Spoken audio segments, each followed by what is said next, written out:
أشهد أن لا إله إلا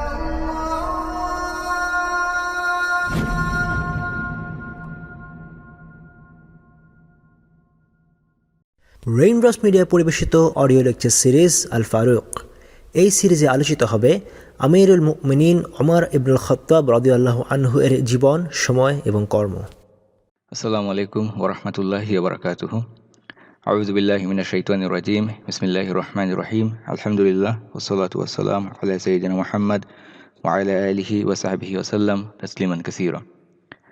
এবারে আমরা যাচ্ছি ওমর ইবনুল খাত্তাব রাদিয়াল্লাহু আনহুর প্রথম জীবনের ঘটনাগুলো, সেগুলো দেখার জন্য। ওমর ইবনুল খাত্তাব রাদিয়াল্লাহু আনহু তিনি লেখাপড়া জানতেন। সেই সমাজে, সেই আরব সমাজে এটা ছিল একটি বিরল যোগ্যতা। কারণ সেই সমাজে লিখিত কোনো কিছু পড়ার কোনো প্রয়োজন পড়তো না। জীবন এবং জীবিকা অর্জনের মাধ্যম, উপায় এগুলো ছিল ভিন্ন। কিন্তু সেই সমাজেও যে কয়েকজন ব্যক্তি, হাতে গোনা ব্যক্তি, লিখিত কোনো কিছু পড়তে পারতেন, লিখতে এবং পড়তে পারতেন, ওমর ইবনুল খাত্তাব রাদিয়াল্লাহু আনহু ছিলেন তাদের মধ্যে একজন। এবং একটি বর্ণনা অনুসারে তিনি লেখাপড়া শিখেছিলেন আবু সুফিয়ানের পিতার কাছে।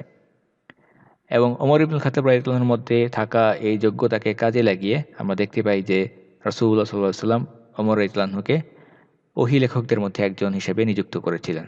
ওমর ইবনুল খাত্তাব রাদিয়াল্লাহু আনহু তিনি কাতিবে ওহী ছিলেন। প্রথম জীবনে ওমর ইবনুল খাত্তাব রাদিয়াল্লাহু আনহু তিনি রাখাল হিসেবে কাজ করেছেন। তার পিতার পশুগুলোকে, তিনি উটগুলো কিনে চড়াতে বের হতেন। তার আত্মীয়, খালা কিংবা ফুফুদের পশুগুলোকে চড়ানোর জন্য রাখাল হিসেবে কাজ করেছেন। এবং আরেকটু বড় হওয়ার পর তিনি নিজেই ব্যবসা শুরু করেন। সুতরাং এটা ছিল তার একটি গুরুত্বপূর্ণ পেশা। তিনি ব্যবসায়ী ছিলেন এবং ব্যবসায়ের খাতিরে তিনি বিভিন্ন অঞ্চলে সফর করেছেন, বিভিন্ন দেশ সফর করেছেন। এবং ব্যবসায় ওমর রাদিয়াল্লাহু আনহু বেশ সাফল্য দেখেছেন। সিরিয়া, ইয়েমেন এই সমস্ত অঞ্চলগুলোতে তিনি সফর করতেন এবং প্রচুর লাভ বা মুনাফা অর্জন করেছেন। ফলে অল্প সময়েই, যুবক বয়সেই ওমর রাদিয়াল্লাহু আনহু কুরাইশদের মধ্যে একজন ধনী, ধনাঢ্য ব্যক্তিত্বে পরিণত হয়েছিলেন। পাশাপাশি শারীরিক দিক থেকে আমরা বলেছি তিনি একজন প্রখ্যাত কুস্তিগীর ছিলেন। নিয়মিত বিভিন্ন কুস্তি প্রতিযোগিতায়, জাহিলিয়াতের সময়ে যে মেলাগুলো আয়োজন করা হতো, সেই মেলায় বিভিন্ন কুস্তি প্রতিযোগিতায় তিনি অংশগ্রহণ করতেন এবং বিজয়ী হতেন। ওমর রাদিয়াল্লাহু আনহুর আরেকটি গুরুত্বপূর্ণ যোগ্যতা ছিল, সেটা হচ্ছে তার মধ্যে রাজনৈতিক বিষয়গুলো সমাধান করার একটি যোগ্যতা ছিল। ছোটবেলা থেকেই এই গুণটি তার মধ্যে বিকশিত হয়েছে এবং জাহিলিয়াতের যুগেই ওমর রাদিয়াল্লাহু আনহুর নাম সমস্ত আরব অঞ্চলে ছড়িয়ে পড়েছিল। তিনি বিভিন্ন দেন দরবার করতে পারতেন, যে কারণে কুরাইশরা তাকে দূত হিসেবে নিযুক্ত করেছিল। কুরাইশদের মধ্যে ক্ষমতা বন্টনের সম্পর্কে আমরা জানি যে তাদের মধ্যে বিভিন্ন গোত্রের ক্ষমতাগুলো ভাগ করা অবস্থায় ছিল। দারুন নাদওয়াকে কেন্দ্র করে 11টি গোত্রের বিভিন্ন গুরুত্বপূর্ণ ব্যক্তি বিভিন্ন গুরুত্বপূর্ণ দায়িত্ব পালন করতেন। ওমর রাদিয়াল্লাহু আনহুর গোত্র বনু আদি, তাদের পক্ষে ওমর রাদিয়াল্লাহু আনহু যে কাজটি করতেন সেটা হচ্ছে দূত হিসেবে বিভিন্ন গোত্রের সঙ্গে কোনো বিরোধ সৃষ্টি হলে নিষ্পত্তির জন্য আলাপ আলোচনা করা এবং সেগুলো নিষ্পত্তি করা। সুতরাং ওমর ইবনুল খাত্তাব রাদিয়াল্লাহু আনহু তিনি একজন ডিপ্লোম্যাট ছিলেন। ওমর রাদিয়াল্লাহু আনহু তিনি জাহিলিয়াতের সময় থেকে এমন একজন মানুষ ছিলেন যিনি যে কোনো বিষয়কেই খুব সিরিয়াসলি গ্রহণ করতেন। অর্থাৎ তিনি যেটাই করতেন না কেন, সম্পূর্ণ মন প্রাণ উজাড় করে দিয়ে সেই কাজ করতেন। ব্যক্তিগতভাবে তিনি সুশৃঙ্খল জীবনযাপন করতেন এবং তিনি যদি কোনো বিষয়কে সঠিক বলে মনে করতেন, তাহলে তার জন্য যে কোনো কাজ করতে তিনি রাজি ছিলেন। অর্থাৎ তিনি এমন কোনো মানুষ ছিলেন না যে তিনি কোনো একটি বিষয়কে বিশ্বাস করবেন আর বিশ্বাস করার পর চুপচাপ ঘরের মধ্যে বসে থাকবেন, সেই বিষয়ের পক্ষে কোনো কাজ করবেন না। তিনি এই ধরনের ব্যক্তি ছিলেন না। জাহিলিয়াতের সময়ে যখন মুসলিমদের বিরুদ্ধে কুরাইশরা অত্যাচার করতে শুরু করলো, সেই সময়ে তিনি এই ভূমিকাতেও অগ্রগামী ব্যক্তিদের মধ্যে একজন হয়ে গেলেন। কুরাইশদের নেতৃত্বস্থানীয় একজন ব্যক্তি হিসেবে তিনি মুসলিমদের উপর জুলুম অত্যাচার করতেন। একটি পর্যায়ে আমরা দেখতে পাই রাসূলুল্লাহ সাল্লাল্লাহু আলাইহি ওয়াসাল্লামের নবুয়তের মূলত চতুর্থ বছর থেকে যখন জুলুম অত্যাচার বড় আকার ধারণ করে, সেই সময়ে গোত্রপ্রধানরা একটি আলোচনা করে সিদ্ধান্ত নিল যে যে গোত্রের ব্যক্তিরা ইসলাম গ্রহণ করেছে, বিশেষ করে দাস দাসীরা, ওই গোত্রের লোকেরা তাদের গোত্রের দাস এবং দাসীদেরকে ইসলাম থেকে বের করার জন্য অত্যাচার করবে। ওমর রাদিয়াল্লাহু আনহু এই সিদ্ধান্ত বাস্তবায়নের জন্য কাজে লেগে গেলেন এবং তিনি নিজে স্বেচ্ছা সময়ের ভিত্তিতে ভলেন্টিয়ার হিসেবে অন্য গোত্রের দাস দাসীদেরকে গিয়ে পিটিয়ে আসতেন। এই প্রসঙ্গে একজন দাসীর ঘটনা বিখ্যাত হয়ে আছে। ওমর ইবনুল খাত্তাব রাদিয়াল্লাহু আনহু তাকে চাবুকের আঘাতে জর্জরিত করছিলেন এবং নিজে ক্লান্ত না হয়ে যাওয়া পর্যন্ত তাকে কোনো ধরনের বিশ্রাম দিচ্ছিলেন না। এবং যখন কিছু সময়ের জন্য তাকে চাবুক পেটা থেকে বিরত রাখছিলেন, সেই সময়েও দাসীকে উদ্দেশ্য করে তিনি বলতেন, এটা ভেবো না যে তোমার প্রতি দয়ার কারণে আমি তোমাকে চাবুক দিয়ে আঘাত করছি না, বরং তোমাকে আঘাত করতে করতে ক্লান্ত হয়ে পড়েছি বলেই আমি কিছুটা বিশ্রামের জন্য বসেছি। সুতরাং ওমর ইবনুল খাত্তাব রাদিয়াল্লাহু আনহু বিন্দুমাত্র ছাড় দিতে রাজি ছিলেন না। সেই মুহূর্তেও তাকে হুমকি ধামকির উপর রাখছেন। সেই আল্লাহ ভীরু দাসী তিনিও জবাব দিয়ে বলেছিলেন, তুমি আমাকে চাবুক পেটা না করে দয়া করছো এটা আমি মনে করি না, বরং আমি মনে করি আমার আল্লাহই তোমাকে ক্লান্ত করে দিয়েছেন, সেই কারণে আমি বিশ্রাম নিচ্ছি তোমার চাবুক থেকে। সুতরাং এখানে স্পষ্টতই আমরা দেখতে পাচ্ছি বাকযুদ্ধে বিজয়ী হয়েছে, মানসিক যুদ্ধে জয়ী হয়েছে সেই ইমানদার দাসী। যদিও ওমর ইবনুল খাত্তাব রাদিয়াল্লাহু আনহু সেই মানসিক যুদ্ধেও তাকে বিন্দুমাত্র ছাড় দিতে রাজি ছিলেন না। কে ভাবতে পেরেছিল এইরকম একজন ব্যক্তি তিনি একসময় ইসলাম গ্রহণ করবেন। মক্কা ইসলামের সেই প্রাথমিক পর্যায়ে যখন প্রত্যেক গোত্রে অল্প কিছু করে মানুষ তার ইসলামে দাখিল হচ্ছিলেন, সেই সময়ে ওমর ইবনুল খাত্তাব রাদিয়াল্লাহু আনহুর গোত্র বনু আদি, তার মধ্যেও কিছু সদস্য তারা ইসলাম গ্রহণ করেছিলেন। তাদের মধ্যে একজন ব্যক্তি ছিলেন আমর ইবনে রাবিয়া। আমর ইবনে রাবিয়া তিনি ওমর ইবনুল খাত্তাব রাদিয়াল্লাহু আনহুর পিতা খাত্তাবের পালক পুত্র ছিলেন। কাজে সেই সূত্রে আমরা বলতে পারি যে আমর এবং আমরের স্ত্রী তারা যখন ইসলাম গ্রহণ করেছিলেন তারা ওমর রাদিয়াল্লাহু আনহুর আত্মীয় ছিলেন। যখন মক্কায় মুসলিমদের উপর অত্যাচার নির্যাতন অনেক বেশি তীব্র আকার ধারণ করলো, সেই সময় রাসূলুল্লাহ সাল্লাল্লাহু আলাইহি ওয়াসাল্লাম তাদেরকে অনুমতি দিয়েছিলেন যে তোমরা চাইলে আবিসিনিয়াতে হিজরত করে যেতে পারো। মুসলিমরা গোপনে সেই জন্য হিজরতের প্রস্তুতি নিচ্ছিলেন। ওমর রাদিয়াল্লাহু আনহু একদিন বাড়ি ফিরে এসে দেখেন আমর ইবনে রাবিয়া তার স্ত্রী উম্মে আবদুল্লাহ বিনতে হানতামা সে তার জিনিসপত্র গোছগাছ করছে। ওমর দেখে এই বিষয়টি বুঝতে পারলেন এবং তিনি বললেন, তোমরা কি কোথাও চলে যাচ্ছ? সেই সাহাবিয়াত বললেন যে হ্যাঁ, আমরা চলে যাচ্ছি, কারণ তুমি এবং তোমার সঙ্গীরা তোমরা আমাদের উপর যথেষ্ট অত্যাচার করেছ, কষ্ট দিয়েছ। কাজে আমরা আল্লাহর জমিনের দিকে পা বাড়িয়েছি, যেখানে গিয়ে তার দিন পালন করতে গেলে কোনো বাধার সম্মুখীন আমাদেরকে হতে হবে না। সাহাবিয়াত স্পষ্টভাবে এই কথাগুলো বললেন।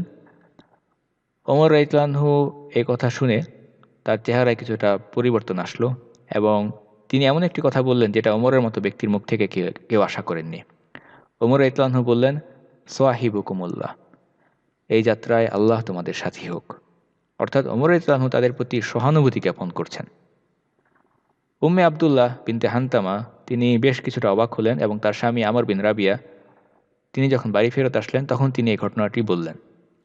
আমর বিন রাবিয়া তিনি বললেন যে তুমি কি মনে করো? তুমি কি মনে করো যে তোমার প্রতি সহানুভূতি জ্ঞাপন করেছে আর তুমি মনে করছো যে ওমর একদিন ইসলাম গ্রহণ করবে? সাহাবিয়া তিনি বললেন যে হ্যাঁ, আমি তো মনে করি এটা হতেও পারে। আমর বিন রাবিয়া বললেন, জেনে রাখো, ভালো করে জেনে রাখো, ওমরের পিতার গাধাও ইসলাম গ্রহণ করতে পারে, কিন্তু ওমর কোনোদিন ইসলাম গ্রহণ করবে না। তিনি কোনোদিন ইসলাম গ্রহণ করতে পারেন এই ধারণার প্রতি সেই সময় মুসলিমদের এটাই ছিল অবস্থান। তারা এতটাই নিরাশাবাদী ছিলেন যে এই ব্যক্তি কোনোদিন মুসলিম হতে পারে না। ইসলামের প্রতি শত্রুতায় সে এতটাই ছিল অগ্রগামী। কিন্তু আল্লাহর ইচ্ছায় সবাইকে অবাক করে দিয়ে ওমর ইবনুল খাত্তাব রাদিয়াল্লাহু আনহু তিনি ঠিকই ইসলাম গ্রহণ করেছেন। এবং এই ঘটনা আবারও প্রমাণ করে যে হেদায়েত আল্লাহর হাতে। আল্লাহ সুবহানাহু ওয়া তাআলা যাকে চান, যাকে ইচ্ছা করেন তাকে তিনি হেদায়েত দিতে পারেন। এবারে আমরা যাচ্ছি সেই ঘটনার দিকে, ওমর ইবনুল খাত্তাব রাদিয়াল্লাহু আনহু কীভাবে তিনি মুসলিম হয়েছিলেন সেই ঘটনার বর্ণনার দিকে। প্রথমে সহিহ বুখারীতে উল্লেখিত একটি হাদিস, সেটি আমরা উল্লেখ করতে চাই। ইয়াহিয়া ইবনে সুলাইমান তিনি আবদুল্লাহ ইবনে ওমর রাদিয়াল্লাহু আনহুর ছেলে, তার থেকে বর্ণনা করে বলছেন যে আমি যখনই ওমরকে কোনো একটি বিষয়ে বলতে শুনেছি যে আমার মনে হয় বিষয়টি এরকম হবে, আমি দেখেছি যে বিষয়টি তার ধারণা মতেই সংঘটিত হয়েছে। অর্থাৎ ওমর রাদিয়াল্লাহু আনহু যখন কোনো বিষয়ে তিনি ধারণা করতেন তার অনুমান সত্যি প্রমাণিত হতো। তিনি বর্ণনা করে বলছেন যে একবার ওমর কোথাও বসা ছিলেন, এমন সময় একজন খুব সুদর্শন যুবক সেই স্থান অতিক্রম করে যাচ্ছিল। ওমর বললেন সেই লোকটিকে দেখে যে আমার অনুমান ভুলও হতে পারে, তবে আমার মনে হচ্ছে যে এই লোকটি একসময় জাহিলিয়াতের ধর্ম অবলম্বন করত, অথবা সে ভবিষ্যৎ গণনাকারী, কাহিন, ভবিষ্যৎ বক্তা বা গণক ছিল। সেই লোকটিকে আমার কাছে নিয়ে এসো তো। লোকটিকে তার কাছে ওমর রাদিয়াল্লাহু আনহুর কাছে নিয়ে আসা হলো। ওমর তাকে বললেন যে তোমাকে দেখে আমার মনে হচ্ছে তুমি আগে এক সময় ভবিষ্যৎ বক্তা, গণক বা কাহিন ছিলে। সেই লোকটি তখন মুসলিম। সে অবাক হয়ে বলল যে আজকের দিনে আমি যেভাবে দেখলাম যে একজন মুসলিমকে কোনো একটি বিষয়ের উপর অভিযুক্ত করা হচ্ছে, এমন আশ্চর্য ঘটনা আমি আর কখনো দেখিনি। ওমর তাকে বললেন যে আমি তোমাকে কসম দিয়ে জিজ্ঞাসা করছি, তুমি তোমার আসল ব্যাপার খুলে বলো। সেই লোকটি সে স্বীকার করলো, সে বলল যে হ্যাঁ, এক সময় আমি জাহিলিয়াতের যুগে কাহিন ছিলাম, গণক বা ভবিষ্যৎ বক্তা এরকম ছিলাম আমি। ওমর তখন তাকে বললেন, যেহেতু তুমি ভবিষ্যৎ বক্তা বা গণক ছিলে, তাহলে তুমি বলো তো যে জিনদের সঙ্গে তোমার যে সমস্ত কথাবার্তা হয়েছে তার মধ্যে কোন কথাটি তোমার কাছে সবচেয়ে আশ্চর্যজনক মনে হয়েছে, সবচেয়ে আজব মনে হয়েছে? লোকটি বলতে শুরু করলো, সেই লোকটি বলল যে একদিন আমি বাজারে বসেছিলাম, এমন সময় একটি মহিলা জিন আমার কাছে আসলো। আমি দেখলাম যে সে খুব ভীত সন্ত্রস্ত অবস্থায় এসেছে এবং সে এসে আমার কাছে বলছে যে তুমি কি দেখছো না জিন জাতির অবস্থা কি, তারা কেমন দুর্বল বিমর্ষ হয়ে পড়েছে, তাদের মধ্যে হতাশার চিহ্ন, নিষ্ক্রিয় হয়ে যাওয়ার চিহ্ন পরিলক্ষিত হচ্ছে এবং তারা ধীরে ধীরে কোটওয়ালা ব্যক্তি এবং চাদর জুব্বা পরিধানকারী ব্যক্তিদের অর্থাৎ আরবদের অনুগত হয়ে যাচ্ছে। এটা ছিল সেই ব্যক্তির বলা সবচেয়ে আশ্চর্যজনক ঘটনা। তখন ওমর রাদিয়াল্লাহু আনহু বললেন যে লোকটি যা বলেছে সে সত্য কথাই বলেছে, কারণ আমিও একদিন, ওমর রাদিয়াল্লাহু আনহু তিনি বলছেন যে আমি একদিন তাদের এই দেবতাগুলোর কাছে ঘুমন্ত অবস্থায় ছিলাম। জাহিলিয়াতের যুগের ঘটনা ওমর বর্ণনা করছেন। এমন সময় এক ব্যক্তি একটি বাছুর নিয়ে এসে হাজির হলো, যেটাকে মূর্তির সামনে জবাই করা হবে, সেটাকে জবাই করে দিল। সেই সময় এক ব্যক্তি এক বিকট চিৎকার করে উঠল, যেরকম চিৎকার আমি আগে আর কখনোই শুনিনি। সেই লোকটি চিৎকার করে বলছিল, হে অমুক মন্দ কাজকারী, সফলতার কথা জেনে রাখো, সফলতার কথা জেনে রাখো। একটি কল্যাণকর বিষয়ের খুব দ্রুতই প্রকাশ ঘটবে, একটি কল্যাণকর বিষয়ের খুব দ্রুতই প্রকাশ ঘটবে। লোকটির বিকট চিৎকারের কারণে লোকেরা সেখান থেকে পালিয়ে যাচ্ছিল, কিন্তু ওমর বলছেন যে আমি সিদ্ধান্ত নিলাম আমি সেখানে থাকব এবং আমি শুনবো সে কী বলছে। তখন আবারও ঘোষণা দেওয়া হলো এবং সেই লোকটি বলল যে একটি স্বাভাবিক এবং কল্যাণকর বিষয় প্রকাশ পাবে, খুব দ্রুত প্রকাশ পাবে। একজন বাগ্মী ব্যক্তি প্রকাশ্যে এই কথার ঘোষণা দিবে যে আল্লাহ ছাড়া আর কোনো ইলাহ নেই। একজন বাগ্মী ব্যক্তি এই কথার ঘোষণা দিবে আল্লাহ ছাড়া ইবাদতের যোগ্য আর কেউ নেই। ওমর বলছেন তখন আমি সেখান থেকে চলে গেলাম এবং এর কিছুদিন পরেই এই সংবাদ শুনতে পাওয়া গেল যে একজন ব্যক্তি এসেছেন যিনি নবী। সুতরাং ওমর রাদিয়াল্লাহু আনহু সেই ঘটনার কিছুদিন পরেই রাসূলুল্লাহ সাল্লাল্লাহু আলাইহি ওয়াসাল্লাম তিনি রাসূল হিসেবে আত্মপ্রকাশ করেছিলেন। এই ঘটনাটি থেকে আরেকটি বিষয় আমরা দেখতে পাই, সেটা হচ্ছে ওমর ইবনুল খাত্তাব রাদিয়াল্লাহু আনহুর অন্তর্দৃষ্টি, যেটা খুব কমই ভুল প্রমাণিত হতো, বেশিরভাগ সময়ে সেটা সঠিক প্রমাণিত হতো। আব্দুল্লাহ ইবনে ওমর তিনি বলেছেন ওমরের ধারণা খুব কমই ভুল প্রমাণিত হতো, বেশিরভাগ সময়ে সেটা সঠিক প্রমাণিত হতো। একজন মানুষের চেহারা দেখেই ওমর বলে দিয়েছিলেন আমার মনে হয় এই লোকটি আগে জ্যোতিষী বা গণক ছিল। রাসূলুল্লাহ সাল্লাল্লাহু আলাইহি ওয়াসাল্লাম এই বিষয়ে আমাদেরকে বলেছেন যে তোমরা একজন ইমানদার ব্যক্তির অন্তর্দৃষ্টি বা ফারাসাত থেকে বেঁচে থাকো। ইত্তাকু ফারাসাতুল মুমিনিন ফা ইন্নাহু ইয়ারা বিনূরিল্লাহ। একজন মুমিনের অন্তর্দৃষ্টি থেকে তোমরা বেঁচে থাকো, কারণ একজন মুমিন ব্যক্তি আল্লাহর নূরের মাধ্যমে দেখতে পায়। ওমর রাদিয়াল্লাহু আনহুর ক্ষেত্রে বিভিন্ন ঘটনা ধীরে ধীরে তার অন্তরকে প্রস্তুত করেছিল ইসলামের জন্য।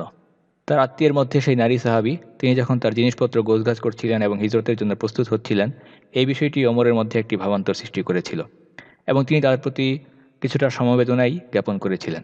কারণ সেই সময়ে সেই সমাজে তাদের কাছে এই বিষয়টি একটি অভাবিত বিষয় ছিল যে কোনো একটি বিষয়ের জন্য, বিশ্বাসের জন্য, আদর্শের জন্য কিংবা ঈমানের জন্য কোনো লোকেরা নিজেদের ঘর বাড়ি সব কিছু ছেড়ে দিয়ে চলে যেতে পারে, এটা একটি অকল্পনীয় বিষয় ছিল।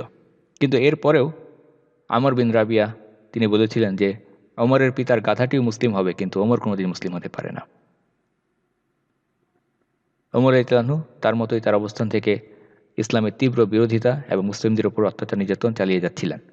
এর মধ্যে একবার মক্কার মুশরিকরা তারা পরামর্শ করলো যে আমাদের মধ্যে কে আছে যে আমাদের মধ্যে যে সব কিছুর মূল অর্থাৎ মুহাম্মদকে হত্যা করে ফেলতে পারে, এই কাজের জন্য কে রাজি আছে? ওমর বললেন যে তিনি রাজি আছেন এবং তখনই তার উপর এই কাজের দায়িত্ব প্রদান করা হলো। ওমর রাদিয়াল্লাহু আনহু প্রকাশ্য দিবালোকে তিনি সেই দিকে ছুটে যাচ্ছিলেন যেখানে তিনি ধারণা করেছেন যে মুহাম্মদ সাল্লাল্লাহু আলাইহি ওয়াসাল্লাম তার সাথীদের সঙ্গে অবস্থান করে থাকতে পারেন এবং সেই সময়টা ছিল নবুয়তের ৬ষ্ঠ বছর। কাজেই বেশ লম্বা একটি সময় চলে গিয়েছে এবং এর মধ্যেই আবিসিনিয়াতে ২ বার হিজরতের ঘটনা ঘটেছে।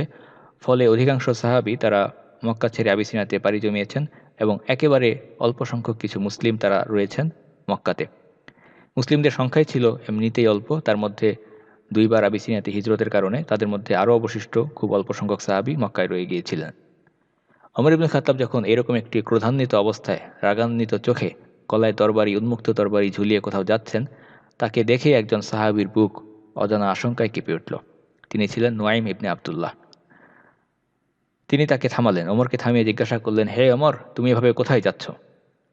ওমর সরাসরি জবাব দিলেন, তিনি বললেন, আমি সেই সাবি বা ধর্মত্যাগী ব্যক্তিকে হত্যা করতে যাচ্ছি যে আমাদের গোত্রগুলোকে বিভক্ত করেছে, আমাদের ঐক্যকে বিভক্তিতে পরিণত করেছে, আমাদের বোকা লোকদেরকে ধোঁকা দিয়েছে, আমাদের ইলাহেদেরকে গালমন্দ করছে, তাকে আমি হত্যা করব। নুয়াইম ইবনে আবদুল্লাহ তিনি ওমরকে থামানোর জন্য, বিরত করার জন্য বললেন, ওমর, তোমাকে অনেক বেশি আত্মবিশ্বাসী মনে হচ্ছে। তুমি কি মনে করো যে তুমি যদি মুহাম্মদকে হত্যা করো তাহলে বনি আব্দে মানাফ তার গোত্র তোমাকে এমনিই ছেড়ে দেবে? ভিন্ন গোত্রের কোনো একজন ব্যক্তিকে হত্যা করা এটা জাহিলিয়াতের সমাজের একটি রীতিবিরুদ্ধ কাজ ছিল। সেই দিকে ইঙ্গিত করছিলেন নুয়াইম ইবনে আবদুল্লাহ। ওমর এই কথার কারণে কিছুটা দ্বিধান্বিত হলেন এবং তিনি সেই সাহাবীর সঙ্গেই সেখানে বাগবিতণ্ডায় জড়িয়ে পড়লেন এবং এক পর্যায়ে তিনি তাকেই বললেন, আমার তো মনে হচ্ছে তুমিও ইসলাম কবুল করেছ, না হলে কেন মুহাম্মদের পক্ষ হয়ে তুমি এত কথা বলছো? আর যদি আমি বুঝতে পারি যে তুমি মুসলিম হয়েছ, তাহলে তোমাকেই দিয়েই প্রথম হত্যাযজ্ঞ শুরু হবে। সাহাবী নুয়াইম ইবনে আবদুল্লাহ তিনি আন্তরিকভাবে চাচ্ছিলেন যে কোনোভাবে যদি ওমরকে তার এই সিদ্ধান্ত থেকে সরিয়ে ফেলা যায়, কিন্তু যখন তিনি দেখলেন কোনোভাবেই আর ওমরকে থামানো যাচ্ছে না, তখন তিনি তার কাছে থাকা শেষ অস্ত্রটি ব্যবহার করলেন এবং বললেন, হে ওমর, তুমি মুহাম্মদকে হত্যা করতে যাচ্ছ, কিন্তু আগে তোমার নিজের ঘরকে সামাল দিচ্ছ না কেন? এ কথায় ওমর কিছুটা অপ্রস্তুত হয়ে গেলেন এবং বললেন, তুমি কি বলতে চাচ্ছ? সাহাবী বললেন, তুমি কি জানো না তোমার নিজের বোন এবং বোনের জামাই ভগ্নিপতি তারা ইসলাম গ্রহণ করেছে, তারা মুসলিম হয়েছে? বাস্তবেই সেই সময় ওমর ইবনে খাত্তাব রাদিয়াল্লাহু আনহুর বোন ফাতিমা এবং তার বোনের স্বামী ভগ্নিপতি সাঈদ ইবনে যায়েদ তারা গোপনে ইসলাম কবুল করেছিলেন। কিন্তু এই সংবাদটি কারো কাছে প্রকাশিত ছিল না, কারণ যারাই ইসলাম গ্রহণ করত এবং এই সংবাদ প্রকাশিত হয়ে যেত, কুরাইশরা তাদেরকে অত্যাচার নির্যাতনের সম্মুখীন করত। এখন নুয়াইম ইবনে আবদুল্লাহ তিনি এই সংবাদটি প্রকাশ করে দিলেন ইসলামের শত্রুদের মধ্যে একজন ওমরের কাছে। কেন তিনি এই কাজ করলেন? কেন তিনি ওমরের বোন এবং তার স্বামীকে এত বড় একটি হুমকির মধ্যে ফেলে দিলেন? অস্ত্র হাতে ওমর হত্যার উদ্দেশ্যে বের হয়েছেন, সেই ওমরের কাছে তিনি এই তথ্য প্রকাশ করে দিলেন। সম্পূর্ণ জীবন নাশের আশঙ্কা। নুয়াইম ইবনে আবদুল্লাহ তিনি এই কাজ করেছেন একমাত্র রাসূলুল্লাহ সাল্লাল্লাহু আলাইহি সাল্লামকে রক্ষা করার জন্য। সুতরাং এই ঘটনা থেকে স্পষ্ট হয় যে আল্লাহ রাসূল সাল্লাল্লাহু আলাইহি সাল্লামের নিরাপত্তার স্বার্থে কিংবা তার সম্মানে, তার শানে ছোট বড় যে কোনো কিছুই উৎসর্গ করার মানসিকতা মুসলিমদের থাকতে হবে এবং তার জন্য প্রত্যেকটি বিষয়ই উৎসর্গ করা যায়। ওমর রাদিয়াল্লাহু আনহু তার পথ পরিবর্তন করে তার বোনের বাড়ির দিকে ছুটলেন এবং দরজার কাছে যেতেই তিনি তার কানে কোনো কিছু তিলাওয়াত করার স্বর, আওয়াজ সেটা তার কানে প্রবেশ করল। ঘরের ভেতরে ছিলেন ওমরের বোন ফাতিমা, তার স্বামী সাঈদ ইবনে যায়েদ এবং তাদেরকে যিনি কুরআন শিক্ষা দিচ্ছিলেন তিনি হচ্ছেন খাব্বাব ইবনে আরাত রাদিয়াল্লাহু তাআলা আনহু। দরজায় টোকা শুনে তারা দরজা খুললেন এবং খুলে দেখেন ওমর সেখানে অস্ত্র ঝুলিয়ে, তরবারি ঝুলিয়ে দাঁড়িয়ে আছেন এবং তার চেহারা খুবই রাগান্বিত, ক্রোধান্বিত। সেই শব্দ শুনেই খাব্বাব রাদিয়াল্লাহু আনহু তিনি ঘরের মধ্যে লুকিয়ে গেলেন এবং ওমর ঘরের মধ্যে প্রবেশ করলেন। ওমরের বোন ফাতিমা সেই কুরআনের মুসহাফ যেটা লেখা ছিল তার কাছে, সেটাকে নিজের পায়ের নিচে রেখে লুকিয়ে ফেললেন। ওমর সেখানে এসে জানতে চাইলেন যে আমি যেন কিসের তেলাওয়াতের শব্দ শুনছিলাম। তারা বললেন যে না, আমরা তো নিজেদের মধ্যে কথা বলছিলাম, সেটাই হয়তো তুমি শুনেছ। ওমর হুমকি দিয়ে বললেন, খবরদার আমার কাছে মিথ্যে কথা বলবে না। ওই ধ্বনিগুলো কিসের ছিল? নিশ্চয়ই তোমরা কুরআন পড়ছিলে, আর তোমরা কি মুসলিম হয়ে গিয়েছ? সাঈদ বিন যায়েদ রাদিয়াল্লাহু আনহু তিনি এই পর্যায়ে এগিয়ে আসলেন এবং বললেন, হে ওমর, তোমার ধর্মের থেকে যদি ইসলাম উত্তম হয়ে থাকে তাহলে মন্দ কি? ওমর রাদিয়াল্লাহু আনহু নিজেকে ধরে রাখতে পারলেন না, তিনি রাগান্বিত অবস্থায় সাঈদের উপর ঝাঁপিয়ে পড়লেন এবং তাকে মাটিতে আছড়ে ফেললেন। ওমর রাদিয়াল্লাহু আনহু খুবই শক্তিশালী ছিলেন, একজন কুস্তিগীর ছিলেন। তিনি সাঈদ বিন যায়েদের দাড়ি ধরে তাকে মাটিতে চাপটে ফেলে দিলেন এবং তার বুকের উপরে চড়ে বসলেন এবং তাকে কিল, ঘুষি, থাপ্পড় এগুলো দিতে শুরু করলেন। স্বামীর এই অবস্থা দেখে ওমরের বোন ফাতিমা তিনি তাকে রক্ষা করতে দ্রুত দৌড়ে আসলেন। ওমর রাদিয়াল্লাহু আনহু হাতের ঝটকা মেরে তাকে ফেলে দিলেন। ওমরের বোন ফাতিমার চেহারা রক্তাক্ত হয়ে গেল, সেখান থেকে রক্ত ঝরতে শুরু করলো। ফাতিমা তিনিও রাগান্বিত হয়ে গেলেন এবং তিনি বললেন, ওহে আল্লাহর দুশমন, তুমি কি আমাদের উপর এই কারণে অত্যাচার করছো যে আমরা ইসলাম কবুল করেছি? এই কারণে? ওমর বললেন, হ্যাঁ, এই কারণেই আমি তোমাদের উপর অত্যাচার করছি। ফাতিমা বললেন, তাহলে খুব ভালো করে শুনে রাখো, আমি এই কথার সাক্ষ্য দিচ্ছি যে আল্লাহ ছাড়া আর কোনো ইলাহ নেই এবং মুহাম্মদ সাল্লাল্লাহু আলাইহি ওয়াসাল্লাম তার বান্দা এবং রাসূল। আশহাদু আল্লা ইলাহা ইল্লাল্লাহ ওয়া আশহাদু আন্না মুহাম্মাদুর রাসূলুল্লাহ। এখন তোমার যা ইচ্ছে তুমি করতে পারো। মুখের উপরে এই ধরনের ঈমানদীপ্ত বাণী শুনে এবং তার আত্মবিশ্বাস দেখে ওমর ইবনুল খাত্তাব রাদিয়াল্লাহু আনহু থমকে গেলেন। আত্মবিশ্বাস এমন একটা জিনিস যেটা মানুষকে থমকে দেয়। মুহূর্তের মধ্যে ওমর ইবনুল খাত্তাব রাদিয়াল্লাহু আনহুর ভেতরে কি যেন একটি মানসিক পরিবর্তন ঘটে গেল।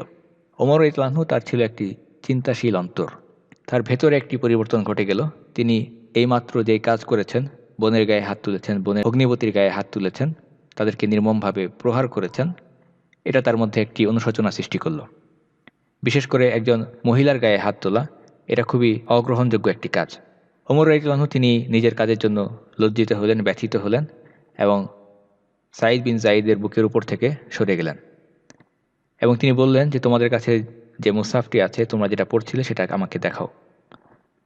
ফাতিমা তিনি বললেন যে এই অবস্থায় তোমাকে কখনো এটা দেখানো যেতে পারে না, তুমি একজন মুশরিক, তুমি অপবিত্র, তুমি পবিত্র হয়ে আসো, গোসল করে আসো।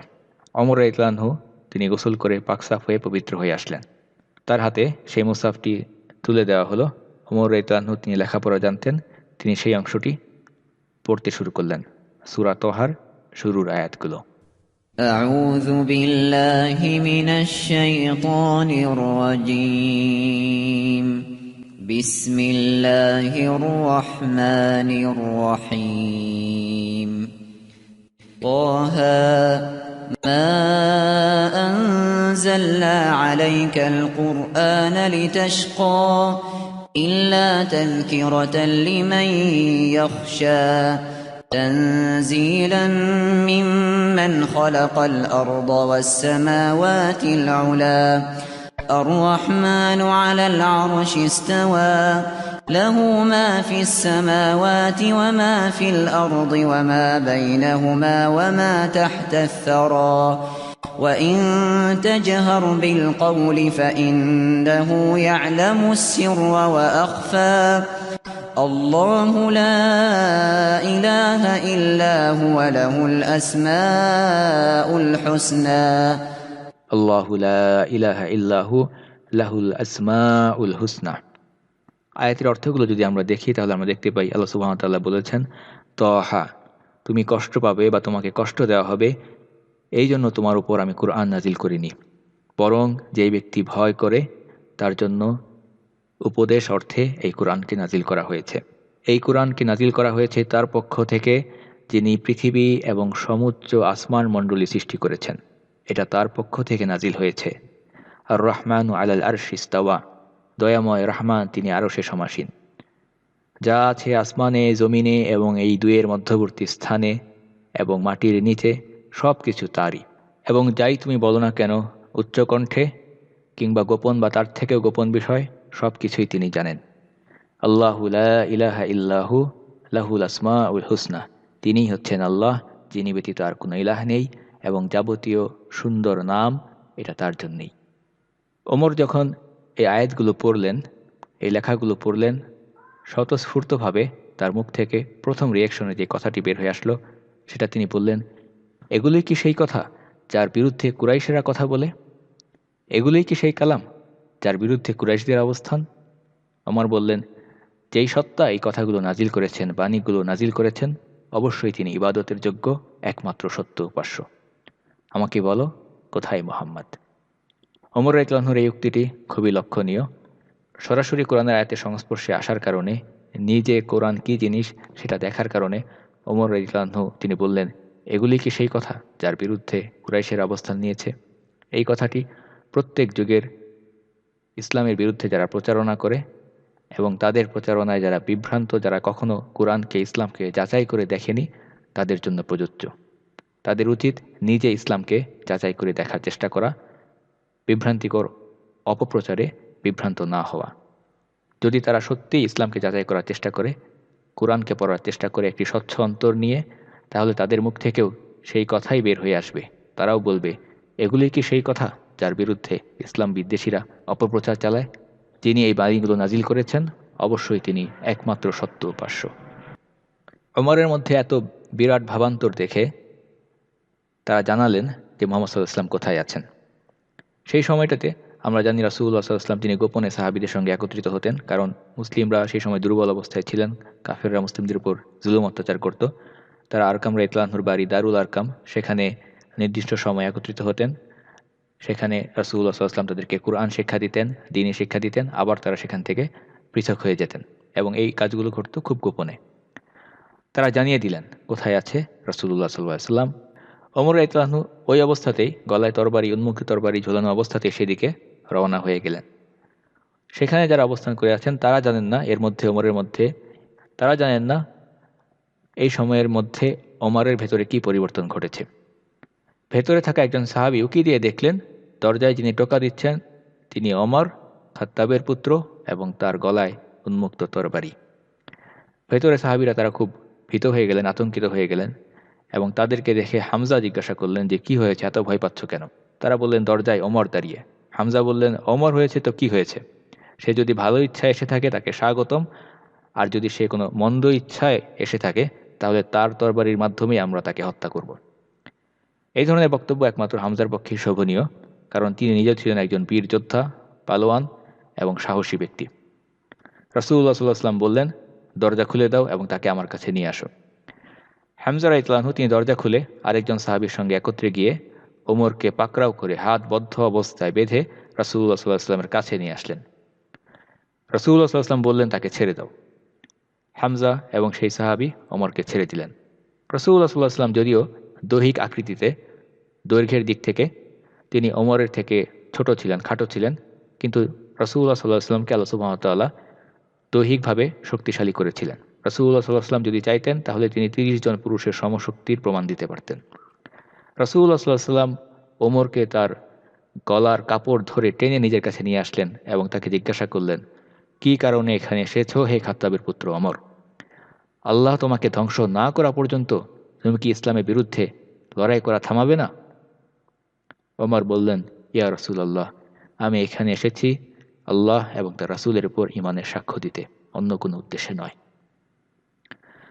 রাসূলুল্লাহ সাল্লাল্লাহু আলাইহি ওয়াসাল্লাম এই কথা শুনে উচ্চস্বরে তাকবীর দিয়ে উঠলেন এবং ঘরের ভেতর অন্যান্য সাহাবীরা যারা বিপদের আশঙ্কায় বিভিন্ন স্থানে আত্মগোপন করেছিলেন, লুকিয়েছিলেন, তারা রাসূলুল্লাহ সাল্লাল্লাহু আলাইহি ওয়াসাল্লামের কণ্ঠে তাকবীর শুনে নিজেরা বের হয়ে আসলেন এবং আশ্চর্য হয়ে, অবাক হয়ে উচ্চস্বরে আল্লাহর বরত্ব তাকবীর ঘোষণা করতে শুরু করলেন। তারা বিশ্বাসই করতে পারছিলেন না যে এই ধরনের একটি অভাবিত ঘটনা, অভাবনীয় ঘটনা, আশ্চর্য ঘটনা তাদের চোখের সামনে এভাবে ঘটতে পারে যে তরবারি গলায় ঝুলিয়ে একজন ব্যক্তি এসেছে, অথচ রাসূলুল্লাহ সাল্লাল্লাহু আলাইহি ওয়াসাল্লামকে হত্যা করার জন্য নয়, সে এসেছে আল্লাহ রাসূলের খেদমতে নিজেকে পেশ করার জন্য, ঈমান গ্রহণ করার জন্য, ইসলাম গ্রহণ করার জন্য। তারা এত অবাক হলেন, এত জোরে তাকবীর দিলেন যে সেই তাকবীরের শব্দ মক্কার মূল কেন্দ্র থেকে, দারুল আরকাম তার অবস্থান ছিল সাফা পাহাড়ের পাদদেশে, মক্কার মূল শহরের বেশ বাইরে অবস্থান, মক্কার মূল কেন্দ্র থেকে সেই তাকবীরের ধ্বনি শোনা যাচ্ছিল। তারা নিজেদের আবেগকে এভাবেই প্রকাশ করেছিলেন। পর মুহূর্তেই খুব দ্রুত সেই সাহাবারা সেখান থেকে ছড়িয়ে পড়লেন, যাতে তাদের অবস্থান কাফেরদের কাছে প্রকাশিত হয়ে না যায়।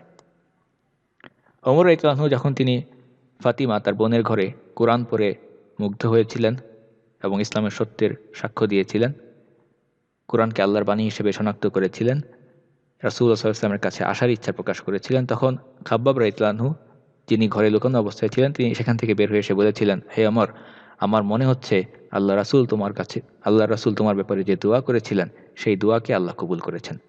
রাসূলুল্লাহ সাল্লাল্লাহু আলাইহি ওয়াসাল্লাম সেই সময়ে যখন ইসলাম দুর্বল অবস্থায় ছিল, নবুয়তের ৬ষ্ঠ বছরে, তখন তিনি আল্লাহ সুবহানাহু ওয়া তাআলার কাছে এই বলে দোয়া করেছিলেন।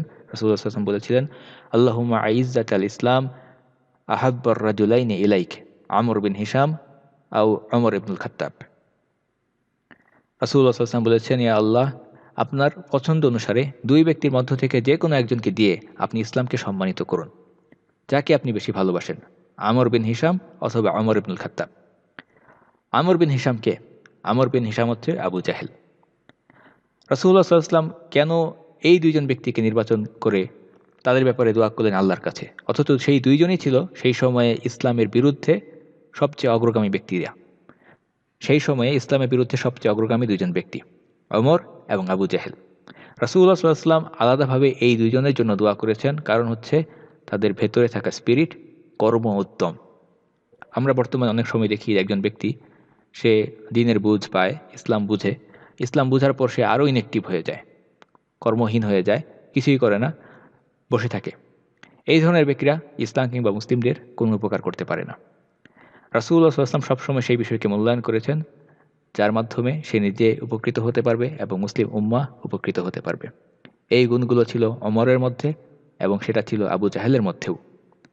আমরা সাধারণভাবে আবু জাহেল নাম শুনে আমাদের সামনে একটি পাশবিক চরিত্র ভেসে ওঠে, যে কোনো কিছুই না ভেবে সবসময় মুসলিমদের উপর অত্যাচার, জুলুম, নির্যাতন করে, এরকম একটি চরিত্র আমাদের সামনে চলে আসে। কিন্তু বাস্তবে আবু জাহেল বা আমর বিন হিশাম, তার ভেতরে অনেক গুণ ছিল এবং সেগুলোকে যদি সে ইসলামের জন্য কাজে লাগাতো, এটা তাকে অনেক উপরে তুলত। আবু জাহেল, সে ছিল তার গোত্রের নেতা, সে মানুষদেরকে পরিচালনা করার যোগ্যতা রাখে, তার যথেষ্ট জ্ঞান ছিল, সে কঠোর পরিশ্রমী ছিল, কথাবার্তায় দক্ষ ছিল বাগ্মী ছিল এবং নিজের পলিসি বা নীতির উপর সে অটল ছিল। যে কোনো বিষয়কে ঘটানোর জন্য সে দৃঢ় প্রতিজ্ঞ ছিল। এবং লোকেরা তো জাহিলিয়াতের সময় তাকে আবুল হাকাম বা জ্ঞানীদের পিতা এই উপাধিই দিয়েছিল, কিন্তু পরবর্তীতে রাসূলুল্লাহ সাল্লাল্লাহু আলাইহি ওয়াসাল্লাম তাকে তার মূর্খতার জন্য নাম বদল করে দিয়েছেন, যে যেই ব্যক্তি তার জ্ঞানের মাধ্যমে ইসলামকে গ্রহণ করতে পারে না, সেই জ্ঞান আসলে মূর্খতা ছাড়া কিছুই নয়। অর্থাৎ সে শুধু মূর্খ নয়, সে হচ্ছে মূর্খদের পিতা আবু জাহেল। সে কখনোই আবুল হাকাম হতে পারে না। কাজেই একজন ব্যক্তি যতই জ্ঞানী হয়ে থাকুক না কেন, যতই ডিগ্রিধারী পিএইচডি ডিগ্রি তার থাকুক না কেন, সে যদি ইসলামের বিষয়গুলোকে, এত সহজ এবং স্পষ্ট বিষয়গুলোকে বুঝতে না পারেন, তাওহীদকে বুঝতে না পারেন, সে যদি শিরক এবং কুফরের মধ্যে লিপ্ত থাকে, তাহলে তার মধ্যে আসলে কোনো জ্ঞান, বিজ্ঞতা কিছুই নেই। সেটা হচ্ছে একটা শূন্য অন্তর, শূন্য মগজ।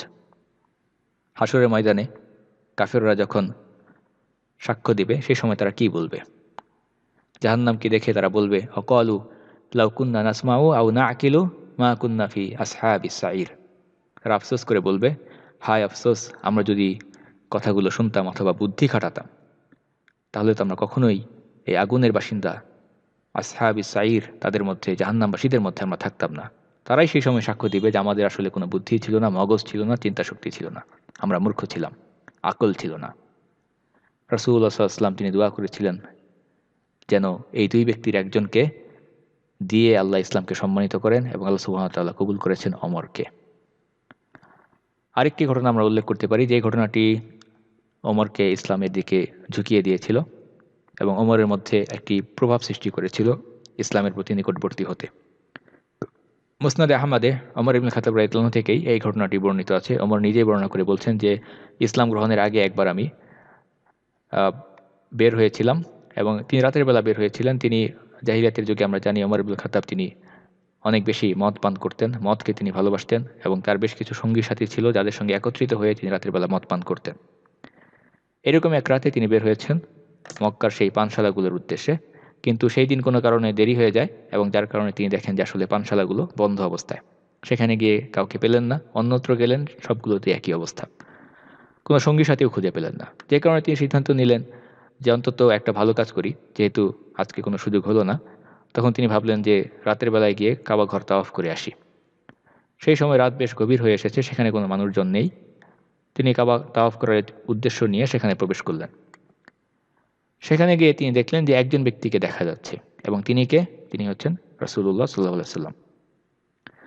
ওমর সম্পূর্ণ বিপরীত দিক থেকে প্রবেশ করেছেন, মাঝখানে কাবা ঘর এবং অপর প্রান্তে রাসূলুল্লাহ সাল্লাল্লাহু আলাইহি ওয়াসাল্লাম। আল্লাহ রাসূল সাল্লাল্লাহু আলাইহি ওয়াসাল্লাম সেই সময় ইবাদতে মগ্ন, সালাত আদায় করছেন, তিলাওয়াত করছেন, আর মাঝখানে কাবা ঘর, তার বিপরীত দিক থেকে ওমর প্রবেশ করেছেন। কাজেই এই নিঝুম রাত্রিতে তাকে দেখার কোনো সুযোগ রাসূলুল্লাহ সাল্লাল্লাহু আলাইহি ওয়াসাল্লামের সামনে ছিল না। ওমর ভাবলেন এই নির্জন রাতে এটাই আমার সামনে সুযোগ। এখন যদি আমি তাকে হত্যা করি বা তাকে শেষ করে ফেলি, কেউ জানবেও না যে তাকে হত্যা করেছে কে। এই উদ্দেশ্যে খুব গোপনে তিনি কাবার বিপরীত দিক থেকে পা টিপে টিপে কাবার যে ভারী কাপড় থাকে তার পেছনে নিজেকে লুকিয়ে ফেললেন, যেন মুহাম্মদ সাল্লাল্লাহু আলাইহি ওয়াসাল্লাম তাকে কিছুতেই দেখতে না পান। এভাবে কাপড়ের নিচ দিয়ে এক পা দুই পা করে তিনি ঠিক সেই স্থানটিতে চলে আসলেন যেখানে রাসূলুল্লাহ সাল্লাল্লাহু আলাইহি ওয়াসাল্লাম সালাতে মগ্ন, তিলাওয়াত করছেন।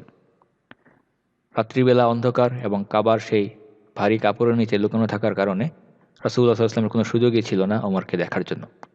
ওমর ভাবলেন সে কি তেলাওয়াত করছে, কি পড়ছে, আমি এটা শুনবো।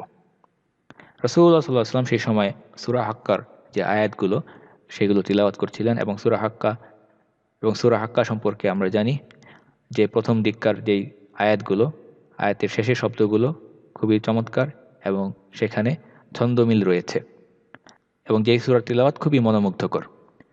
ওমর খুবই মুগ্ধ হয়ে সেগুলো শুনছিলেন এবং নিজের মনে মনে ভাবছিলেন যে এতদিন যা শুনে এসেছি সেটাই সত্য। অর্থাৎ লোকেরা বলে যে এগুলো কোনো কবির কথা, তাই তো দেখছি নিশ্চয়ই এগুলো কোনো কবির কথা, এবং সে একজন কবি ছাড়া আর কিছুই নয়। কিন্তু ঠিক এই চিন্তার পরেই রাসূলুল্লাহ সাল্লাল্লাহু আলাইহি ওয়াসাল্লাম সেই আয়াতটি তিলাওয়াত করলেন যেখানে আল্লাহ সুবহানাহু ওয়া তাআলা বলেছেন, ইন্নাহু লাকাউলু রাসূলিন কারীম ওমা হুয়া বিকাউলি শাইর কালিলাম মা তুমিনুন। এই কোরআন এগুলো কোনো কবির কথা নয়, কিন্তু খুব কমই তোমরা বিশ্বাস করো। ওমর চমকে উঠলেন, তাহলে নিশ্চয়ই মুহাম্মদ সম্পর্কে যা শুনে এসেছি সেটাই সত্য, যে তিনি একজন গণক, তিনি একজন জ্যোতিষী, তিনি মানুষের মনের কথা ধরে ফেলেন। না হলে কিভাবে মুহাম্মদ আমার অন্তরে কি চিন্তা আসলো সেটা জেনে সেই অনুসারে জবাব দিল। ওমরের মধ্যে যখন এই চিন্তা আসলো, পরের আয়াতেই রাসূলুল্লাহ সাল্লাল্লাহু আলাইহি ওয়াসাল্লাম তিলাওয়াত করলেন, ওয়ালা বিকাউলি কাহিন কালিলাম মা তাযাক্কারুন। এবং এই কোরআন কোনো কাহিন বা গণক বা ভবিষ্যৎ বক্তার কথাও নয়, তোমরা খুব অল্পই অনুধাবন করো। ঘটনার আকস্মিকতায় ওমর ইবনুল খাত্তাব রাদিয়াল্লাহু আনহু তিনি স্তম্ভিত হয়ে গেলেন এবং রাসূলুল্লাহ সাল্লাল্লাহু আলাইহি ওয়াসাল্লাম সেই সময় তিলাওয়াত করলেন, তানজিলাম মির রাব্বিল আলামিন। এই কোরআন এটা অবতীর্ণ হয়েছে আল্লাহর পক্ষ থেকে, যিনি সমস্ত জগৎসমূহের রব। ওমরের মধ্যে একটি ব্যাপক প্রভাব সৃষ্টি হলো এবং তিনি সিদ্ধান্ত নিলেন নিশ্চয়ই এটা আল্লাহর বাণীই হবে। এই ঘটনাগুলোই ধীরে ধীরে ওমর ইবনুল খাত্তাবকে ইসলামের জন্য প্রস্তুত করেছিল এবং শেষ পর্যন্ত তিনি ইসলামের ইতিহাসে দ্বিতীয় খলিফা হিসেবে প্রতিষ্ঠিত হয়েছেন। ওমর ইবনুল খাত্তাব রাদিয়াল্লাহু আনহুর ইসলাম গ্রহণের পরবর্তী ঘটনা। ওমর ইবনুল খাত্তাব রাদিয়াল্লাহু আনহু তিনি ছিলেন একজন নিবেদিত প্রাণ ব্যক্তিত্বের অধিকারী ব্যক্তি। একদিকে নিজের শক্তিশালী ব্যক্তিত্বের সৌন্দর্য এবং অপরদিকে ইসলামের সৌন্দর্য, উভয় বিষয়ের সমন্বয়ের কারণে ওমর রাদিয়াল্লাহু আনহু চাইছিলেন না যে তিনি ইসলাম গ্রহণের বিষয়টি গোপন রাখবেন। তিনি চাইলেন এই বিষয়টিকে প্রকাশ করে দিতে। কিছু মানুষ এমন আমরা দেখতে পাই যারা শুধুমাত্র ব্যক্তিগত বিষয়ে চিন্তিত থাকেন, পেরেশান থাকেন। তারা শুধুমাত্র ব্যক্তিগত ইবাদত বন্দেগী, সালাত, সিয়াম আদায় করার মাধ্যমে এবং মুসলিমদের জন্য, উম্মার জন্য শুধুমাত্র দোয়া করার মাধ্যমেই তাদের দায়িত্ব সেরে ফেলতে চান। কিন্তু ওমর ইবনুল খাত্তাব রাদিয়াল্লাহু আনহু সেই রকম ব্যক্তি ছিলেন না। ওমর রাদিয়াল্লাহু আনহু যখন দেখলেন ইসলাম গ্রহণের কারণে মুসলিমরা নির্যাতিত হয়েছে, নিপীড়িত হচ্ছে, তিনিও তাদের সঙ্গী হতে চাইলেন। ওমর রাদিয়াল্লাহু আনহু তিনি সবসময় উম্মার জন্য ভাবতেন, চিন্তিত থাকতেন, যেটা একজন খলিফার গুণ। আবু বকর সিদ্দিক রাদিয়াল্লাহু আনহু তিনি ওমর ইবনুল খাত্তাব রাদিয়াল্লাহু আনহু সম্পর্কে এই জন্য বলেছিলেন যে ওমর হচ্ছে এমন একজন মানুষ যেই বিষয়ে উম্মাকে সন্তুষ্ট করে, খুশি করে, সেই বিষয়ে ওমর খুশি হন। যেই বিষয়ে মুসলিমরা বা উম্মাহ দুঃখিত হয়, ব্যথিত হয়, সেই বিষয়ে ওমরকেও ব্যথিত করে। ওমর ইবনুল খাত্তাব দেখলেন যে ইসলাম গ্রহণের কারণে মুসলিমদের উপর সবচেয়ে বেশি যে ব্যক্তি নির্যাতন করত সে হচ্ছে আবু জাহেল। সবার প্রথমেই ওমর ভাবলেন তার কাছে গিয়ে উপস্থিত হবেন। তিনি আবু জাহেলের ঘরে গিয়ে কড়া নাড়লেন এবং দরজা খুলে আবু জাহেল বেরিয়ে আসলো, যে ছিল ওমর ইবনুল খাত্তাব রাদিয়াল্লাহু আনহুর মামা। সে ওমরকে দেখে বলল, স্বাগতম খাত্তাবের পুত্র, তোমাকে স্বাগতম। আবু জাহেল ঘুণাক্ষরেও ভাবতে পারেনি যে এখন যে তার সামনে দাঁড়িয়ে আছে সেই ওমর আর আগের ওমর নেই, তিনি এখন একজন মুসলিম, তিনি ইসলাম গ্রহণ করেছেন। আবু জাহেল ওমরকে খুবই ভালোবাসত, কারণ ওমর তার সময়, শ্রম সবকিছু নিয়োজিত করেছিল মুসলিমদেরকে অত্যাচার করার জন্য। আবু জাহেল বলল, স্বাগতম খাত্তাবের পুত্র, কি প্রয়োজনে এসেছ? ওমর ইবনুল খাত্তাব বললেন, আমি তোমাকে একটি বিষয় জানানোর জন্য এসেছি। আসলে আমি তো মুসলিম হয়ে গিয়েছি। আবু জাহেল বলল, কি বললে? ওমর বললেন, আমি ইসলাম কবুল করেছি, আমি মুসলিম হয়েছি। আবু জাহেল বলল যে না, এটা হতে পারে না, তুমি এই কাজ করো না, লা তাফআল। ওমর বললেন, ঘটনা ঘটে গেছে, আমি ইসলাম কবুল করে ফেলেছি, তাফআলত। আবু জাহেল সরাসরি ওমরের মুখের উপরে দরজা বন্ধ করে দিয়ে ঘরের ভেতর অদৃশ্য হয়ে গেল। ওমর ভাবলেন, আমি তো এটা চাচ্ছিলাম না, আমি চাচ্ছিলাম যে ব্যক্তি মুসলিমদেরকে সবচেয়ে বেশি নির্যাতন করে সে আমার গায়েও হাত তুলুক, কিন্তু ওমরকে পেটাবে এমন সাহস কার আছে? লক্ষণীয় বিষয় হচ্ছে ওমর ইবনুল খাত্তাব রাদিয়াল্লাহু আনহু তিনি চাচ্ছিলেন যে মুসলিমদের দুঃখের ভাগে কিছু শেয়ার করার জন্য। অন্তত কিছু না করতে পারলে মুসলিমরা যেভাবে নির্যাতিত হচ্ছে সেই দুঃখের স্বাদ যেন তিনি নিজেও কিছুটা অনুভব করেন, অন্তত এতটুকু তিনি চাচ্ছিলেন। এই প্রসঙ্গে আরেকটি ঘটনা আমরা দেখতে পাই, উসমান ইবনে মাযউন রাদিয়াল্লাহু আনহু তার ঘটনা। তিনি যখন আবিসিনিয়া থেকে প্রথম হিজরতের পর একটি গুজবের ভিত্তিতে মক্কায় ফেরত এসেছিলেন, তখন কিছু ব্যক্তি নিরাপদ ছিলেন মক্কার কুরাইশদের নিরাপত্তার ভিত্তিতে। উসমান ইবনে মাযউনকে ওলীদ ইবনে মুগিরা সেই নিরাপত্তা দিয়েছিল, কিন্তু অন্যান্য মুসলিমরা তখনও নির্যাতিত অবস্থাতেই ছিলেন। উসমান ইবনে মাযউন এই দৃশ্য দেখে তিনি নিজেই একসময় নিজের নিরাপত্তাকে প্রত্যাহার করে নেন। এর কয়েকদিন পর কুরাইশদের মধ্যে একজন মূর্খ ব্যক্তি উসমান ইবনে মাযউনকে শারীরিকভাবে লাঞ্ছিত করে, তার এক চোখে একটি ঘুষি বসিয়ে দেয় এবং সেখানে কালচে দাগ পড়ে যায়। সেই চেহারা নিয়ে যখন তিনি ওলীদ ইবনে মুগিরার সামনে এসে উপস্থিত হয়েছিলেন, ওলীদ তাকে বলছিল যে কী দরকার ছিল আমার দেওয়া নিরাপত্তা প্রত্যাহার করার। উসমান ইবনে মাযউন তিনি বলেছিলেন, তোমার নিরাপত্তা প্রত্যাহার করার কারণে আমার মধ্যে কোনো আফসোস নেই, বরং আমার যে ভালো চোখটি রয়েছে সেই চোখটিও মুসলিমদের দুঃখ বেদনার ভাগ নিতে চায়। রাসূলুল্লাহ সাল্লাল্লাহু আলাইহি ওয়াসাল্লাম এই জন্যই বলেছেন যে মুসলিমরা হচ্ছে একটি দেহের মতো, দেহের কোনো একটি অংশে যদি ব্যথা বা যন্ত্রণা অনুভব হয় তাহলে সারা দেহ সেই যন্ত্রণা শেয়ার করে। ওমর ইবনুল খাত্তাব রাদিয়াল্লাহু আনহু নতুন মাত্র ইসলাম গ্রহণ করেছেন, কিন্তু এই চেতনা তার মধ্যে ছিল। কিন্তু কুরাইশদের মধ্যে কার সাহস আছে যে ওমরকে নির্যাতন করবে, তার গায়ে হাত তুলবে? আবু জেহেল সে নিজেই দরজা বন্ধ করে ঘরের ভেতরে অদৃশ্য হয়ে গেল। ওমর ইবনুল খাত্তাব রাদিয়াল্লাহু আনহু বিভিন্ন ব্যক্তিদের কাছে যাচ্ছিলেন এবং গিয়ে নিজে থেকেই তাদেরকে বলছিলেন যে আমি মুসলিম হয়েছি, আমি ইসলাম কবুল করেছি। কিন্তু লোকেরা কিছুই না করে সেখান থেকে বিদায় হয়ে যাচ্ছিল। একজন ব্যক্তি ওমর রাদিয়াল্লাহু আনহুর এই ঘটনা দেখছিলেন যে ওমর বারবার একের পর এক মানুষের কাছে গিয়ে সবাইকে গিয়ে খবর দিচ্ছে যে আমি মুসলিম হয়েছি। একজন ব্যক্তি ওমরকে পরামর্শ দিয়ে বলল যে আমার মনে হচ্ছে তুমি সবাইকে খবর দিতে চাচ্ছ যে তুমি ইসলাম কবুল করেছো, মুসলিম হয়েছো। ওমর বললেন, হ্যাঁ আমি চাচ্ছি। লোকটি পরামর্শ দিয়ে বলল যে তুমি এক কাজ করো, ওই ব্যক্তির কাছে গিয়ে তোমার এই সংবাদটি প্রচার করো, তার কাছে যাও এবং গিয়ে বলো যে তুমি মুসলিম হয়েছো, এতটুকুই যথেষ্ট।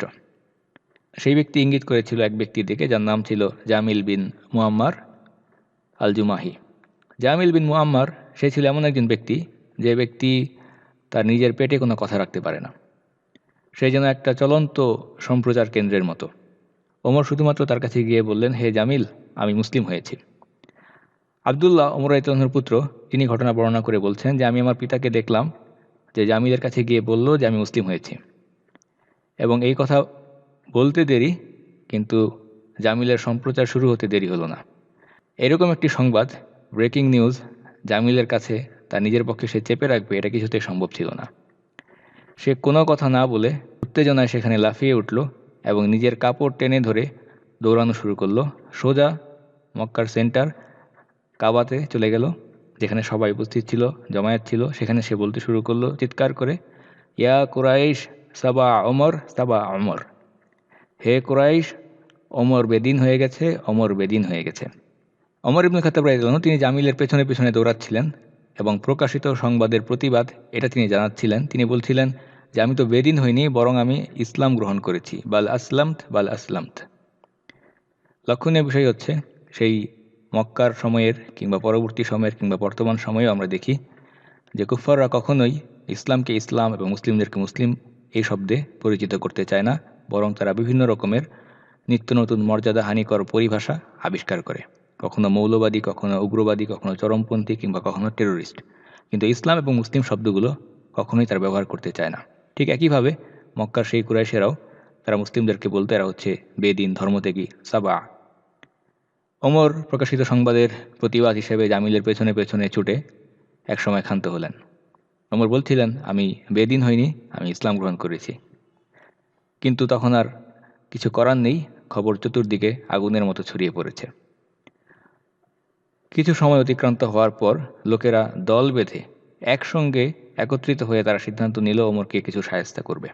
একত্রিত তারা চতুর্দিক থেকে এসে ওমরের উপর আক্রমণ করতে শুরু করলো। ওমর রাদিয়াল্লাহু আনহু নিজে মার খাচ্ছিলেন, আবার মার দিচ্ছিলেনও, কিন্তু একা এতগুলো লোকের সঙ্গে তিনি কীভাবে পারবেন? কাজেই তিনি দেখলেন যে সেখানে উপস্থিত লোকদের মধ্যে সবচেয়ে সম্মানিত ব্যক্তিকে। তিনি দেখলেন সেখানে রয়েছে উতবা ইবনে রাবিয়া। তিনি উতবা ইবনে রাবিয়াকে আঁকড়ে ধরে মাটিতে আছড়ে ফেললেন এবং তার বুকের ওপর চড়ে বসে তার দুই চোখের মধ্যে আঙ্গুল ঢুকিয়ে দিলেন।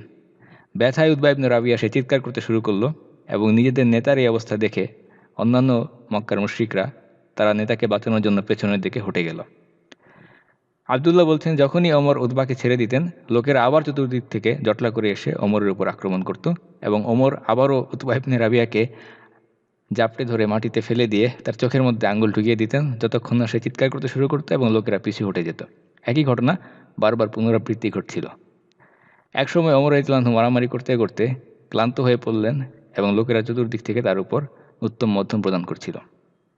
ওমর ক্লান্ত হয়ে মাটিতে বসে পড়লেন এবং সেই সময় তিনি একটি বিখ্যাত উক্তি করেছিলেন, যেটা পরবর্তীতে তার গুরুত্ব আরেকটি ঘটনায় স্পষ্ট হয়েছিল।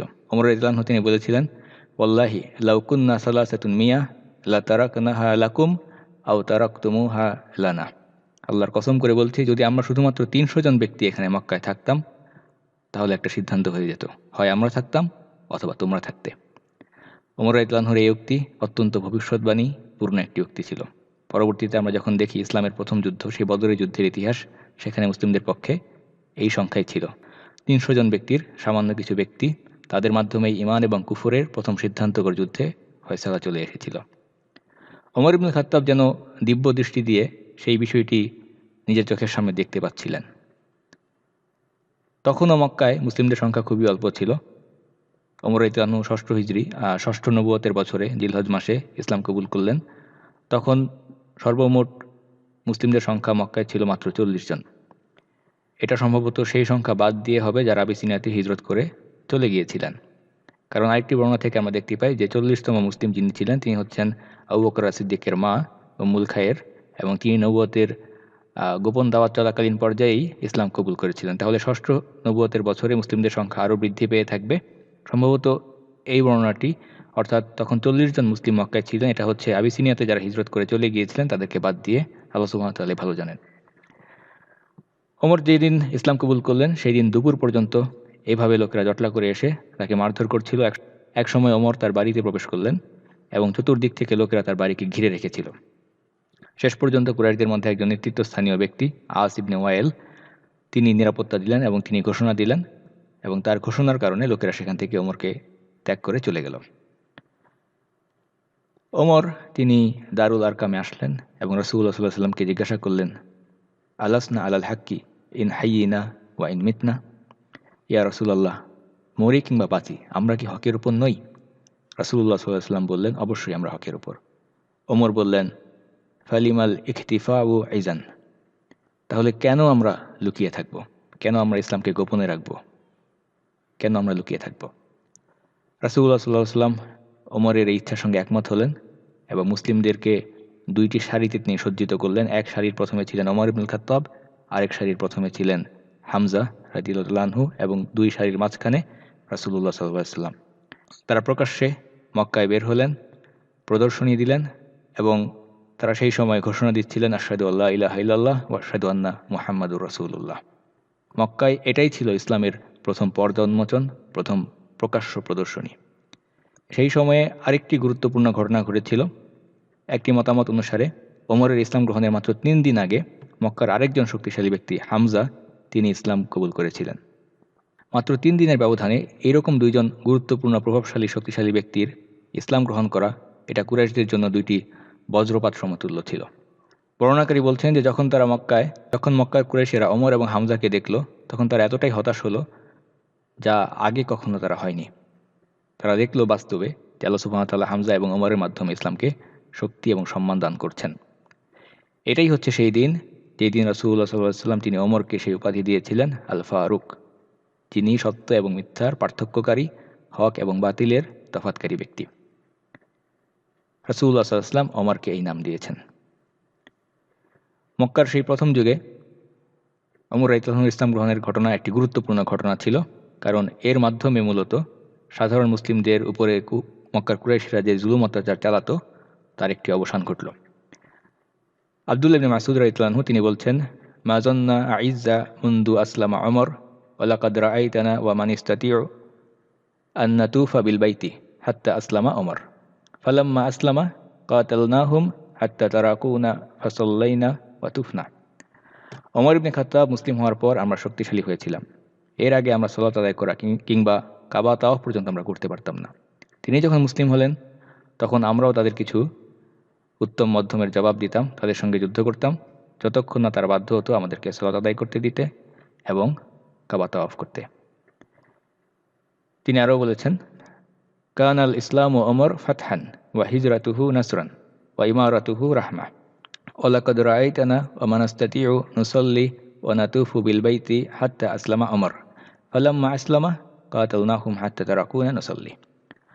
ওমর ইবনুল খাত্তাব তার ইসলাম গ্রহণ ছিল একটি জাগরণ, তার হিজরত ছিল একটি বিজয়, তার শাসন এটা ছিল রহমত, এবং তিনি মুসলিম হওয়ার পূর্বে আমরা প্রকাশ্যে সালাত আদায় করতে পারতাম না। সুহাইব আর-রুমি তিনি বলেছেন, লাম্মা আসলামা ওমর বিল খাত্তাব রাদিয়াল্লাহু আনহু যাহারা আল ইসলাম ওয়া দুইয়া ইলাইহি আলানি ওয়া জালাসনাল হাওলাল বাইতি হিলাকান ওয়া তুফনা বিল বাইতি ওয়ান্তাসাফনা মিম্মান গালাজা আলাইনা ওয়া রাদাদনা আলাইহি।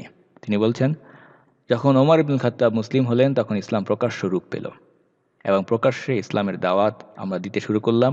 আল্লাহর ঘরের চারদিকে আমরা জমায়েত হতাম, প্রকাশ্যে আল্লাহর ঘর তাওয়াফ করতাম, এবং যারা আমাদের নির্যাতন করত আমরাও মাঝে মাঝে তাদের সমান হয়ে যেতাম। এই সব কিছু সম্ভব হয়েছিল একজন মানুষের ইসলাম গ্রহণের মাধ্যমে। তিনি হচ্ছেন ওমর ইবনুল খাত্তাব রাদিয়াল্লাহু তাআলা আনহু, আল ফারুক, সত্য মিথ্যার প্রভেদকারী। রাসূলুল্লাহ সাল্লাল্লাহু আলাইহি ওয়াসাল্লাম তিনি তাকে এই উপাধি দিয়েছিলেন এবং রাসূলুল্লাহ সাল্লাল্লাহু আলাইহি ওয়াসাল্লাম যেই দোয়া করেছিলেন, হে আল্লাহ, এই দুই ব্যক্তির যে কোনো একজনকে দিয়ে তুমি ইসলামকে সম্মানিত করো, আল্লাহ সুবহানাহু ওয়া তাআলা সেই দোয়াকে বাস্তবেই কবুল করেছেন। ওয়া সাল্লাল্লাহু তাআলা আলা সাইয়্যিদিনা মুহাম্মদ ওয়া আলা আলিহি ওয়া সাহবিহি ওয়া সাল্লাম, ওয়ালহামদুলিল্লাহি রাব্বিল আলামিন। রেইনড্রপস মিডিয়ার অন্যান্য প্রজেক্ট সম্পর্কে জানতে ভিজিট করুন আমাদের ওয়েবসাইট www.raindrops.media, আমাদের ফেসবুক পেজ facebook.com/raindropsmedia এবং আমাদের ইউটিউব চ্যানেল youtube.com/raindropsmediaorg2015।